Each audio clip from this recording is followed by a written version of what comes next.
Today, we're going to be talking about how to share vulnerable stories without oversharing. If you're a public speaker and you share about your personal life, you might sometimes be worried about how much of your personal life is safe to disclose while still remaining professional, protecting your reputation, and not alienating some of your listeners.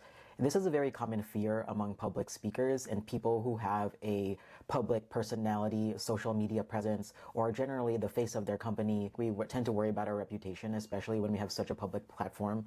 That's extremely normal, especially considering that one of people's biggest fears is losing social status and losing social connection. One of the first things that I like to ask the speakers that I work with is what you're thinking about sharing a scar or a wound? What I mean by that is, if the topic or event that you're thinking of sharing on stage is still fresh and triggers emotions in you, then it might still be a wound. If it feels like you can't tell it without getting overly emotional, without it hijacking your nervous system and affecting your composure as you're speaking, then it's probably not something that's ready for public consumption. It might be something that you need to think about a little bit more to see where your comfort level is with sharing that publicly. Now, if an event or a life experience is a scar, what that means is you've done the internal work that's necessary to process that experience to the point where you feel like you've gleaned lessons from it that you're able to translate into your talk and share with other people. Usually this takes a lot of internal processing and getting used to speaking on this story and filtering out what parts of this event we are comfortable sharing with a public audience and what parts of the event we want to keep for ourselves. It doesn't mean that we have to disclose all of the details of what we experienced and what happened to us and what we observed. We can pick the important points that support our story without giving everyone all of the details. And that's really a goal of a lot of storytelling, is what are the most important points that can communicate your perspective, and how can we do that in as concise and impactful a way as possible? The next tip that I want you to consider is, if you have a general theme or an idea of what you'd like to share with your listeners, you can pick one story or one event from your life that's really emotionally impactful and use it to represent numerous emotional themes that you might want to touch on. So, for example, I worked with a client who wanted to talk about how she reconnected with her family after a tumultuous childhood and torn relationships between her and her parents. And as you can imagine, she had tons of stories from her childhood about how she had to reconnect with her parents and figure out a way forward. There were a lot of ups and downs. And we went through a series of stories that she could choose from. And then we started getting into a whole of the damage between their relationship and how she had to overcome it. And I paused her and I asked her, is the point that you're going for, do you want it to focus on the pain of your relationship with your parents and your family, or do you want it to focus on the repair of the relationship? And when she was able to take a step back and realize that she had been going down this rabbit hole of focusing on the pain, she was able to share and admit actually she wanted to focus on the repair piece.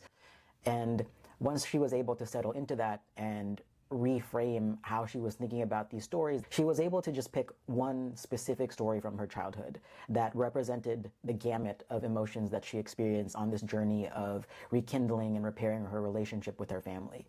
It communicated her pain, it communicated her family members' pain, it communicated the struggle that they all went through when trying to meld their relationship together again, and it communicated the outcome of where their lives are at now.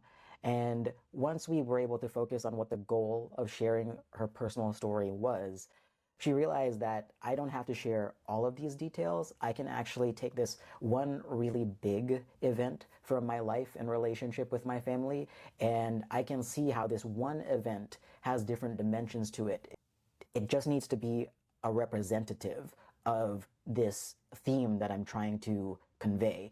So if you have an emotional theme that you want to share with your audience, more likely than not, you don't have to share a bunch of different little stories. You can just pick one big major life event, and that one big major life event can be repurposed in a bunch of different ways so that you can communicate the emotional journey of what you went through and ultimately hit on the talking point that you want to land on.